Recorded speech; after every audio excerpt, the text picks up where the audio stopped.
high side. Murphy shooting, save a rebound on the view.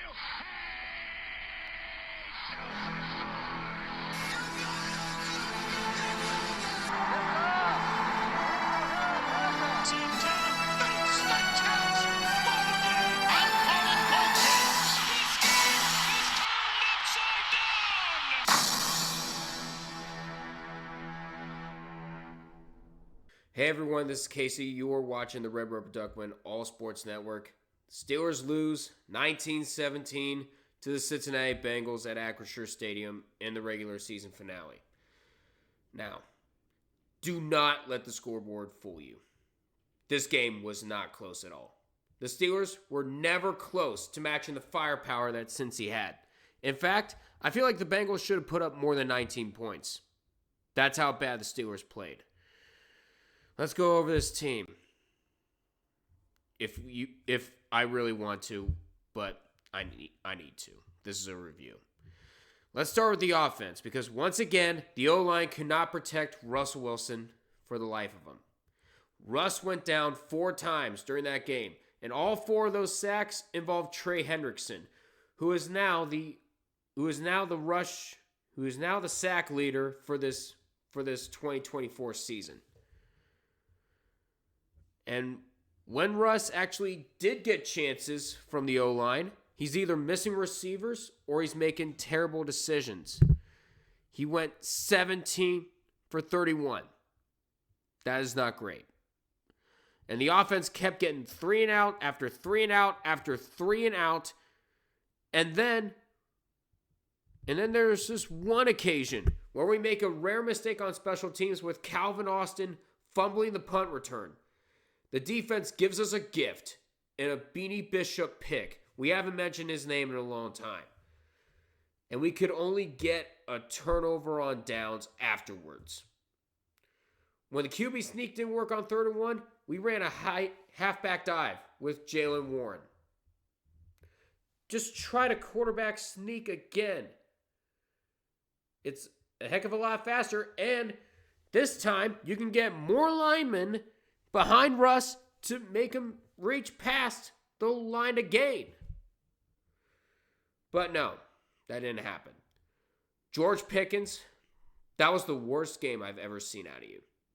1 catch, not 1 receiving yard. Not a single yard the whole game. And 4 frickin' drops. When you're not flopping and trying and epically failing to draw a pass interference call, you're fighting with fans in the stands.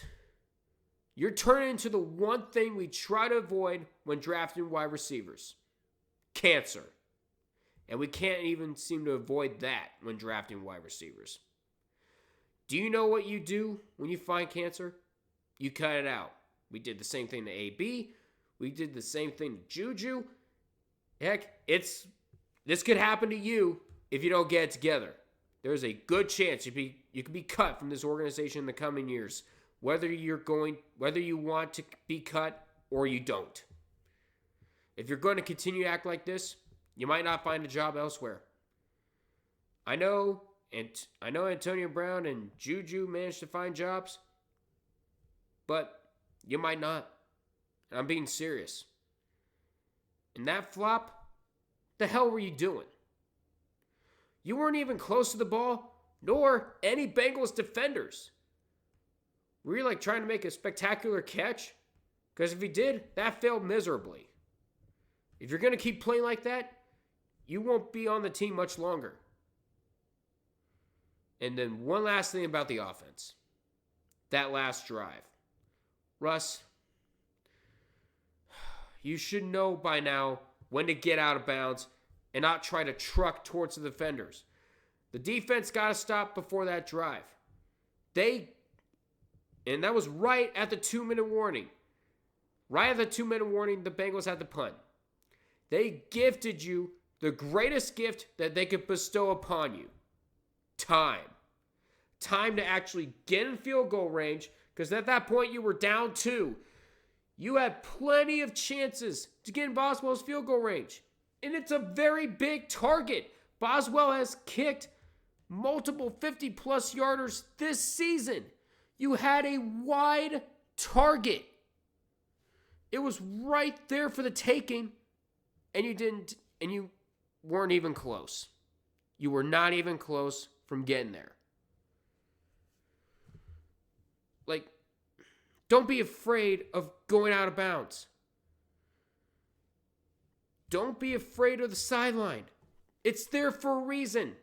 If you go out of bounds, it stops the clock. Quit trying to truck defenders when you have a wide open space to get open.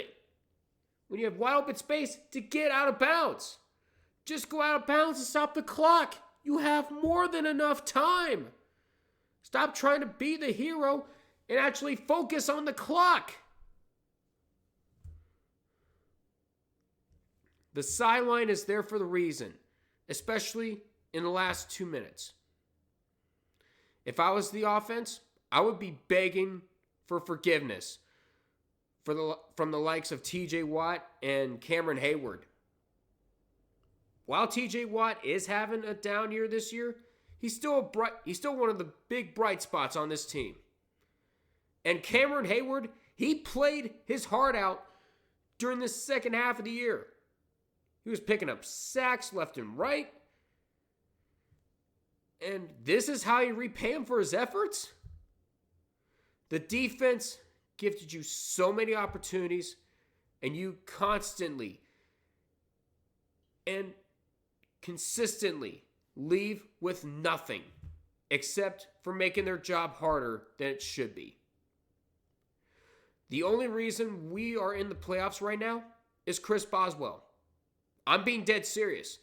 2 of our wins this year, Week 1 against Atlanta, Week 11, the first matchup against Baltimore, those were all Boswell field goals on the Steelers' side of the scoreboard. If I were you, I'd be looking for a contract right now. Pay the man his money right now. Now, I mentioned the defense earlier. We actually got pressure to Burrow. We sacked him 4 times. And yet, we still cannot stop this Bengals offense. Why? Because we kept leaving guys like Mike Gesicki wide open on so many occasions because we don't cover the middle of the field like we normally do. We normally do not cover the middle of the field. Why? I don't know. Guys like Jamar Chase are being left open. This guy is probably going to be the Triple Crown winner in wide receivers. T. Higgins is being left open. Why are they, when they're not open? They're still getting plenty of yards because this team cannot tackle for the life of them. And then again, the defense is always getting tired considering the fact that they are on the field for 40 minutes a game because the offense can't do anything. Like I mentioned, 3 and out after 3 and out after 3 and out. The defense is getting tired because they are on for 2/3 of the whole game. It happened in Philadelphia, and it happened last night. They were on the field for 38 minutes. 38 minutes because the offense doesn't know how to use time or kept on throwing incompletions. Thus giving the opposing offense plenty of time to tire out the Steelers' defense. That's one way to stop the Steelers' defense. Tire them out. And that's what our opponents kept on doing, and they will continue to do so unless the offense comes up with something. Like, have you seen what this team has done to their fans these last 4 games? Other than Renegade, there's no life in that crowd. No hope, no excitement, and no joy.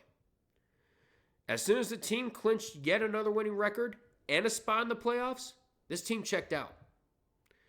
The team's motto is the standard is the standard. Is the standard mediocrity? Going one and done in the playoffs? Or is it actually competing for a Lombardi trophy? Right now, it's looking like the former. Throughout these last 4 games, This team lost their chance to win the division. They lost their chance to host a playoff game. Now, they have to travel to Baltimore, where they got absolutely waxed the last time they played there. And I have a feeling that it's going to happen again, because this team has not been playing what they consider Pittsburgh Steelers football. They have not been playing to their definition of the standard, or the original definition of the standard. I don't even know what the definition of the standard is right now. Because right now, it's looking like just clinching a winning season, just clinching a playoff spot, or just barely missing out. That's all it is. Just getting winning seasons, keeping that Mike Tomlin stat line alive,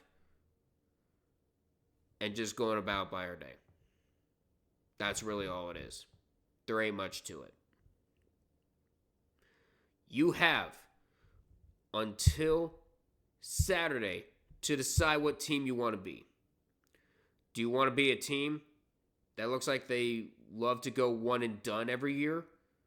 Or do you want to be a team that actually competes to win a Lombardi?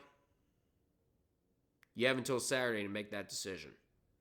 Get it together if you actually want to save your season. I want to see passion. I want to see fire.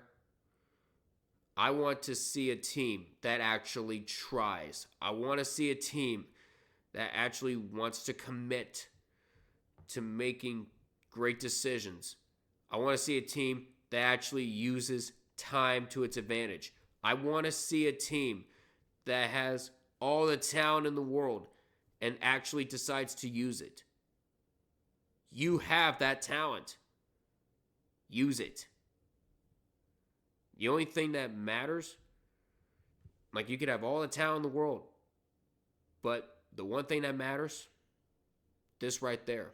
Do you want to use it or do you not want to use it? Make that decision these coming days. Because Baltimore, once again, it's not going to be easy. They just missed out on the Super Bowl. They're going to be looking for revenge against Kansas City. And right now, you're just going to be a stepping stone. Do you want to be a stepping stone, or do you want to be an actual brick wall in the path of the Ravens? Make that decision. Because for many people on this roster, or even the coaching staff, this is your last chance to prove all the doubters wrong, including some of your own fans. Because right now, I'm not excited for this game at all. I'm not.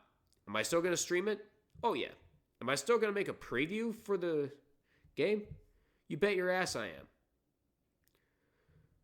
It's still going to be a fun time on Saturday. We're just going to hang out. We're going to have a good time. Watch some playoff football. But deep inside, I'm not excited for this team at all. Not in the slightest. This team, regardless of outcome, needs to make drastic changes. Drastic changes were promised near the start of the losing streak, but everyone who has been following this team religiously for the past few years now knows it's not going to happen. I hope it happens, but it's not going to. For right now, make that decision. And I'll see you guys on Saturday for the answer. That's going to do it for me. Please feel free to like, comment, and subscribe to the Red Rubber Duckman All Sports Network. And I'll see you guys on Saturday for another Steelers stream. Before that, of course, I'm going to be doing a preview. But NFL playoff predictions are going to be coming out very, very soon. You'll even get a sneak peek of the prediction I make for the Steelers-Ravens game. And, of course, be on the lookout for Thursday and Friday when I'm joined by Logical Canadian and Red 5478 when we do the college football playoffs for the Orange Bowl between Notre Dame and Penn State, and then the Cotton Bowl between Ohio State and Texas. I think those are going to be better games than the Steelers playoff game. And I'm serious, you know that. But that's going to do it for me. Again, please feel free to like, comment, subscribe for more videos. And until we meet again, I'll see you guys in the next one. Take care. As always, let's go Steelers. Even though I don't feel like saying that right now.